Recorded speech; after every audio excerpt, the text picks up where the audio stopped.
everyone, so in this video I'm going to talk about vector and scalar quantities from fourth chapter, that is motion in a plane. तपाईं सबैजनालाई फेरि पनि तपाईको प्यार channel physics with एडिङमा स्वागत छ। So हामीलाई यो च्याप्टरमा भेक्टर्स को कन्सेप्ट नभइकिन, भेक्टर्स को आइडिया नभइकिन हामी यो च्याप्टरलाई स्टार्ट नै गर्न सकिँदैन। ओके, सो हामीले यो च्याप्टरलाई कम्प्लिट गर्नुको लागि भेक्टर्स जान्नै पर्छ। ओके, सो भेक्टर्स भनेको चाहिँ के हो अनि स्केलर भनेको चाहिँ के हो, स्केलर क्वान्टिटी अथवा भेक्टर क्वान्टिटी भनेको चाहिँ के हो भनेर हामी डिटेल्समा पढ्नु गइरहेछ। ओके, एकदमै सर्ट छ, एकदमै स्वीट छ। ओके, अनि इजी पनि छ। सो फिजिकल क्वान्टिटिजलाई म यहाँ सिम्पली लेख्छु, यहाँ क्वान्टिटिजलाई फिजिकल क्वान्टिटिजलाई युजुअली दुईटा क्याटेगोरीमा भाग गरेको हुन्छ अथवा दुईटा टर्ममा क्याटेगोराइज गरेको हुन्छ। ओके, त्यो चाहिँ के हो भन्दा चाहिँ एउटा चाहिँ हो scalar quantity, SEL scalar, okay scalar, अर्को चाहिँ हो भेक्टर क्वान्टिटी। ओके, सो यो दुईटामा डिफरेन्स के छ भन्दा चाहिँ स्केलर क्वान्टिटीमा चाहिँ म्याग्निट्युड मात्रै एसोसिएट हुन्छ। ओके, म्याग्निट्युड मात्रै एसोसिएट हुन्छ, तर भेक्टरमा चाहिँ म्याग्निट्युड र डिरेक्सन पनि के भएको हुन्छ, एसोसिएट भएको हुन्छ, अट्याच हुन्छ। ओके, सो के हो म्याग्निट्युड एसोसिएट अथवा डिरेक्सन र म्याग्निट्युड र डिरेक्सन एसोसिएट भनेको के हो भन्दा चाहिँ सो हामी त्यसमा पढ्नु गइरहेछौँ। ओके, सो म के गर्छु भने चाहिँ एउटा डिस्प्लेसमेन्टलाई म कन्सिडर गर्छु। Okay, now we are going to talk about vector. Okay, so के हो भन्नु खोजेको त्यो म्याग्निट्युड एसोसिएटेड, डिरेक्सन र म्याग्निट्युड एसोसिएटेड भन्ने चाहिँ के भन्नु गइरहेको भनेर चाहिँ म I'm going to explain now. Okay, so for that I will just simply consider like very simple example. त्यो चाहिँ के हुन्छ, म एउटा डिस्प्लेसमेन्टको इक्जाम्पल कन्सिडर गर्छु। ओके, सो ठिकै छ। सो मेरोमा एउटा यस्तो प्लेन छ, टेबल छ भनौँ न, प्लेन टेबल जे पनि होस्। ओके, सो यस्तोमा मेरो एउटा बडी छ, अब्जेक्ट छ, पार्टिकल छ, जे पनि भन्नुहुन्छ। ओके, सो यसलाई म गएर अथवा मेरो साथीले गएर डिस्प्लेस गर्छ। ओके, सो डिस्प्लेस्ड गऱ्यो अरे यसलाई चाहिँ। ओके, सो यहाँसम्म डिस्प्लेस गऱ्यो, यसलाई डिस्प्लेस गऱ्यो। ओके, सो जब पनि एउटा अब्जेक्टलाई, एउटा बडीलाई डिस्प्लेस्ड गरिन्छ त्यति बेला दुईटा क्वेसन माइन्डमा हुन्छ। ओके, सो दुईटा क्वेसन पुट अप हुन्छ।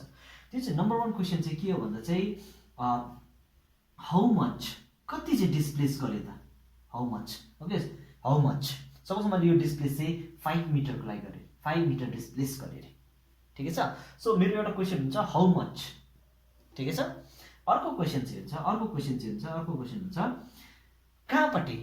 अब मैले यही डिरेक्सनमा, यहीपट्टि मात्रै डिस्प्लेस नगरेर यता पनि डिस्प्लेस गर्न सक्छु, यहाँ पनि डिस्प्लेस गर्न सक्छु, यहाँ पनि डिस्प्लेस गर्न सक्छु, 5 मिटर त जहाँ पनि डिस्प्लेस गर्न सक्छु। ओके, सो अर्को क्वेसन हुन्छ इन विच डिरेक्सन, दुईटा क्वेसन पुट अप हुन्छ, in which direction. Okay, number 1 question is how much, number 2 चाहिँ इन विच डिरेक्सन, ठिकै छ। सो हाउ मचमा त मेरो आयो यो के छ, 5 मिटर, मैले कति गर्यो, 5 मिटर, ठिकै छ। 5 मिटर मैले के गरेँ, डिस्प्लेस गरेँ। सो मेरो यो नर्थ हो, यो मेरो साउथ हो, यो मेरो इस्ट हो, यो मेरो वेस्ट हो। ओके, सो ठिकै छ। सो इन विच डिरेक्सन चाहिँ मैले कहाँपट्टि डिस्प्लेस गरेँ, मैले नर्थपट्टि के गर्यो, डिस्प्लेस गरेँ, नर्थपट्टि डिस्प्लेस गरेँ।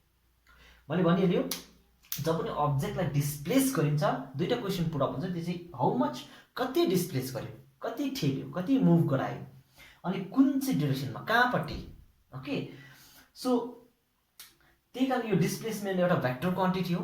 किन भन्दा चाहिँ यसमा चाहिँ के हुन्छ, यो क्वान्टिटीमा चाहिँ, यो फिजिकल क्वान्टिटीमा चाहिँ के हुन्छ भन्दा चाहिँ यसमा चाहिँ म्याग्निट्युड, यो जुन चाहिँ हाउ मच छ, यो हाउ मच भनेको चाहिँ के भनेको भन्दा चाहिँ this how much is my magnitude, यो चाहिँ मेरो के हो, म्याग्निट्युड, कति म्याग्निट्युड।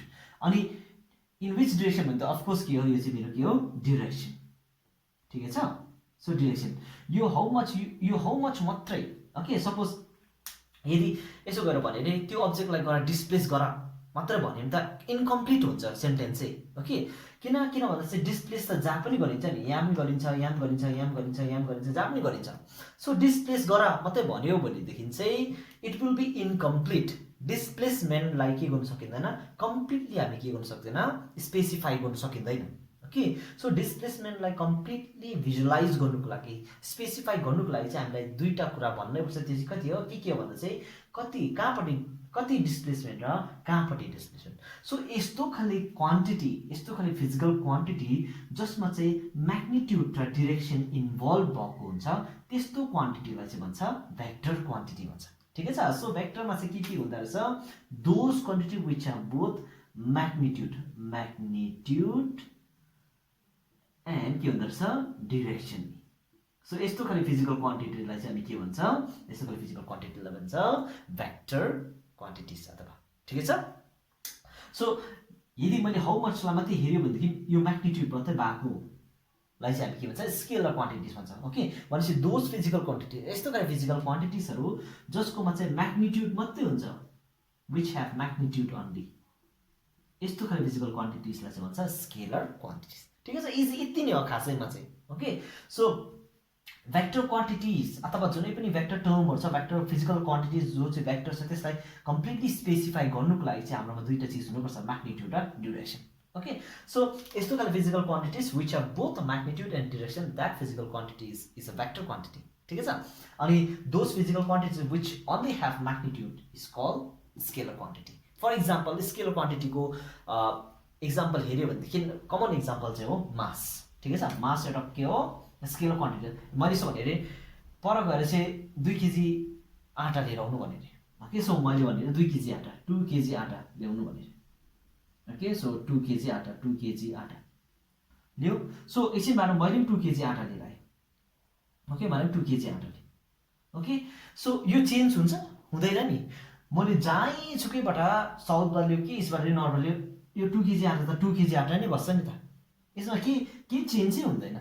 ओके, सो यसमा कम्प्लिटली स्पेसिफाई गर्नुको लागि मलाई के चाहिएन, डिरेक्सन चाहिएन नि त, किन यसमा चेन्जै भएको छैन, यसमा केही प्रब्लमै आएको छैन, इफेक्टै भएको छैन। ओके, तर यसो भने अरे तिमी त्यहाँ पर गएर अथवा तिमी गएर यो अब्जेक्टलाई डिस्प्लेस गर भन्यो भने त कम्प्लिट हुँदैन नि, किनभने मैले मेरो साथीलाई गएर नि डिस्प्लेस गर्नु, यो अब्जेक्टलाई डिस्प्लेस गर्नु भनेको थिएँ नि त, मेरो साथीले यता पनि डिस्प्लेस गर्नु सक्छ, यहाँ पनि डिस्प्लेस गर्नु सक्छ, यहाँ पनि डिस्प्लेस गर्नु सक्छ, जहाँ पनि डिस्प्लेस गर्नु सक्छ नि।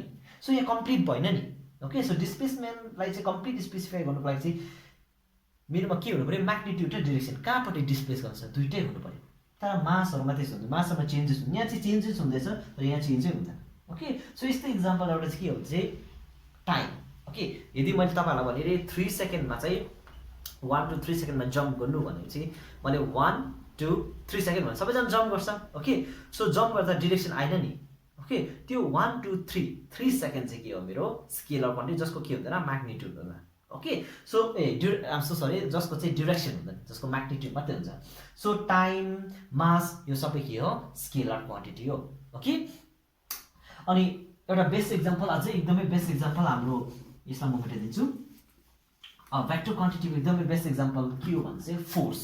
ओके, सो मैले इक्जाम्पल बताइदिन्छु। ओके, सो यस्तो एउटा प्लेन छ अथवा टेबल छ जहाँ चाहिँ एउटा मेरोमा सलिड एउटा अब्जेक्ट छ, सलिड बडी छ 5 kg को। ओके, 5 kg लेखिदिन्छु म 5 kg को। ओके, सो म के गर्छु भने चाहिँ फर्स्टमा म आएर यसलाई म के गर्छु, म ठेल्ने गर्छु, म फोर्स लगाउँछु, फोर्स चाहिँ 5 न्युटनको फोर्स लगाउँछु मैले।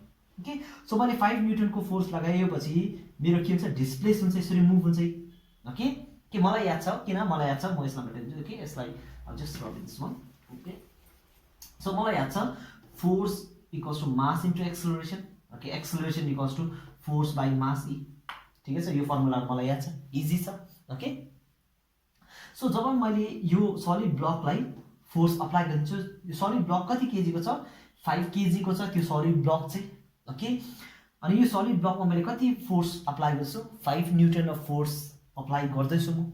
सो 5 न्युटन फोर्स अप्लाई गरेर यो मुभ हुन्छ, एक्सेलरेट हुन्छ।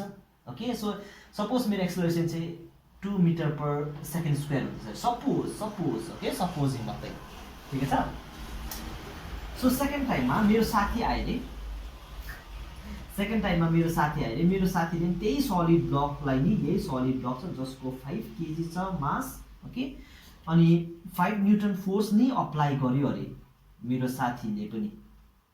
ठिकै छ, मेरो साथीले पनि 5 न्युटन फोर्स चाहिँ अप्लाई गर्यो अरे, तर त्यो साथीले फोर्स चाहिँ कस्तो अप्लाई गर्यो भने चाहिँ डाउनवर्ड फोर्स, साउथ डिरेक्सनमा फोर्स अप्लाई गर्यो अरे। ठिकै छ, अब मैले फोर्स अप्लाई गर्दै गर्दा मेरो एक्सेलरेसन हुन्छ 2 मिटर पर सेकेन्ड स्क्वायर। मेरो साथीले फोर्स अप्लाई गर्यो भने 2 मिटर पर सेकेन्ड स्क्वायर हुन्छ, हुँदैन नि त। किन भनेदेखि ड्युरेक्सन के छ, चेन्ज छ। सिनेरियो सेम छ, 5 kg of mass applying 5 newton of force, 5 kg of mass applying 5 newton force, but the direction is different. Magnitude त कति अप्लाई गर्छ, म्याग्निट्युड त सेम अप्लाई गर्छ नि 5 न्युटनको। ठिकै छ।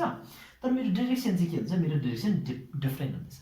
सो यसरी नै फोर्स पनि एउटा भेक्टर क्वान्टिटी, अनि फोर्सलाई कम्प्लिटली स्पेसिफाई गर्नुको लागि, कम्प्लिटली डिफाइन गर्नुको लागि हामीलाई दुइटै के चाहिन्छ, म्याग्निट्युड एन्ड डिरेक्सन चाहिन्छ। सो यस्तो खाले physical quantities which have both magnitude and direction, that kind of physical quantities called vector quantities. अनि यस्तो खाले फिजिकल क्वान्टिटी जसको चाहिँ म्याग्निट्युड मात्र हुन्छ त्यस्तोलाई भन्छ scalar quantity. Okay, so this is very very easy. So तपाईँहरूले सबैजना बुझ्नु भयो होला सायद scalar and vector quantities. I hope you all enjoyed my video, I hope you all got it. If there is any question, any queries, please comment below. अनि next भिडियोमा आइन्जेलसम्म take care and tata, bye by.